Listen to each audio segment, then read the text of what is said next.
So our last video is on step 1 of the process, preventing misbehavior.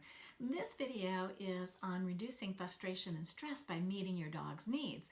Believe it or not, a lot of the causes of misbehavior in dogs is because the dog is stressed out or it's frustrated. And this stress or frustration is what leads to the misbehavior. So when we address the stress and the frustration, behavior problems automatically go down. There are 5 ways in which we can reduce stress and frustration in our dog. One is to make sure we're exercising and entertaining our dog. The second is to make sure that we are relieving boredom with boredom busters or mental stimulation. The third is we want to make sure our dog is eating the best quality food, treats, and chews that are available.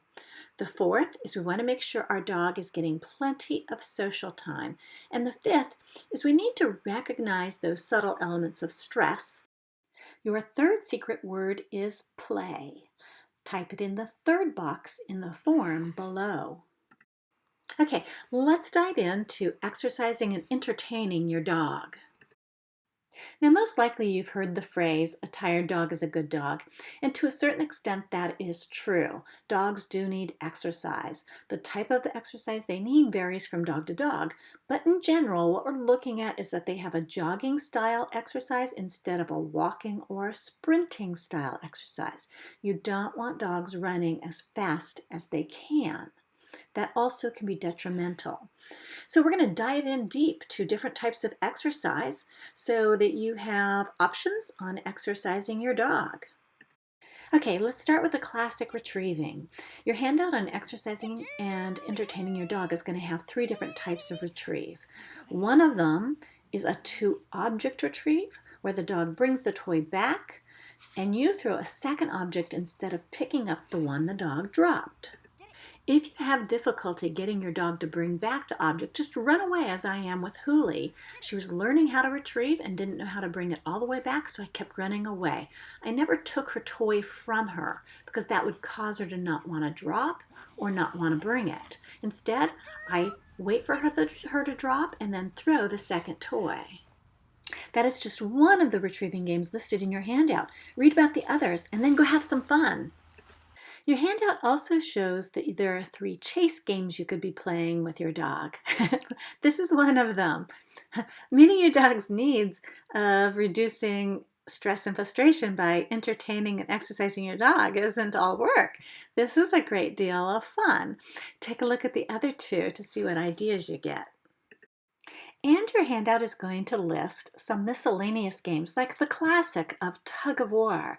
This is a great game. I do encourage people to play with it. You just need to make sure you put in the rules, such as when it's time to stop, you want to get the dog to drop. So you're going to freeze your arms against your body. Don't let your dog move your arms or your feet. When the dog drops and it's not going to re-grab, then you can go ahead and initiate some more tug or be done. Our second goal is to reduce boredom through either doggy boredom busters or mental stimulation. On the lower part of my homepage, you can download a free boredom busters ebook that I've produced. But in addition, we can use a lot of food toys. So Huli, my dog, she doesn't get any meals out of a bowl. She gets them out of food toys instead because she's a smart dog. And I need to keep her brain active with good activities. Some of them are slow feeders like this one. They're very easy to use, very easy for the dog to get the food out of them. But this might be too remedial for some dogs. If it's too remedial for your dog, then you want to go for something a little bit more advanced. Maybe something with a hole in it or a slit in it. Now the food falls out pretty quickly and easily on also, but it is a little bit more advanced than a slow feeder. This one is called the Omega Treat Ball, and Huli and I love this one. This one is so great because Huli has to really work this. She has to roll it around in order to get every piece of food out. And it takes her a while. It can take her 15 to 20 minutes to eat her meal. So she's getting a lot of mental stimulation plus some extra activity, physical activity. We love these action food toys. The Kong Wobbler is also another favorite action food toy. You put the food in and it's going to have to be tipped over in order for the food to fall out. Huli loves this one also. We use this one on a regular basis. But we do rotate our food toys because the more variety the dog has, the more mental stimulation it has. And even if your dog has a canned food or is in a raw diet, you can still do food toys. So the first one, the slow feeder, you can put food in that and have the dog lick it out. You can use a product like this called Topple, or you can use the Planet Dog, I believe this is called Orbit toy, where the dog is licking at the crack in order to get the food out. Huli uses this one, the Orbit, a lot. In addition, each time you play with your dog, you take your dog someplace on an outing, you teach it tricks. Your dog's getting mental stimulation. All those things add up to a dog that's not bored and not misbehaving because of boredom, and then they do reduce overall stress also. So in addition, we want to make sure that we are getting the dog the best quality food, the best treats, the best chews. Food and what your dog is eating does affect its behavior. So that's one of the things we want to make sure is on board. And then you want to make sure your dog has enough social time. So remember that fourth one was social time.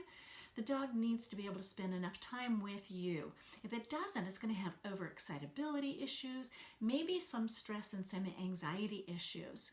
And so you're going to have a handout on all of these. You're also going to have a handout on recognizing signs of stress, some of those subtle signs of stress. If we don't recognize stress in those beginning stages, then it builds and the dog ends up in having big issues instead of little issues.